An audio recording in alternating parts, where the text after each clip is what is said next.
আমি তো সুন্দরী সুন্দরী মেয়েদের তো অভাব নেই স্যার।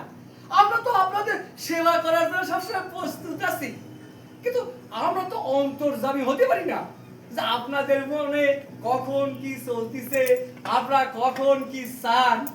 তাই বলছিলাম কি, মানে হচ্ছে কি ওই একটু মুখ ফুটে বলবেন।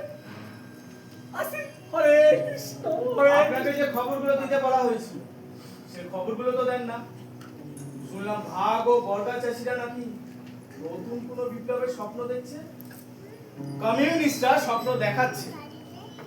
একটু খোঁজ খবর নিয়ে দেখেন যে পেছনে কারা আছে। স্যার, এই কমিউনিস্টরা হচ্ছে বজ্জাতের ঝাড়সা, মাগুর মাছের মতো পিছলা, ধরি রাখা যায় না স্যার। ওদের চাও তো তা আপনারা বেশি পিছলা। হরে কৃষ্ণ। হ্যাঁ, আপনাদের তো ধরতে বলা হয়নি, শুধু খবরটা নিয়ে দেখে যে মাছের ঝাপটা কোথায় বেশি। বুঝলেন? আমাদের কাছে জাল খোলো সবই আছে, দরকারে বর্ষা। আসুন। তাহলে কি স্যার আজ রাত্রিবেলা একটা নতুন ভালো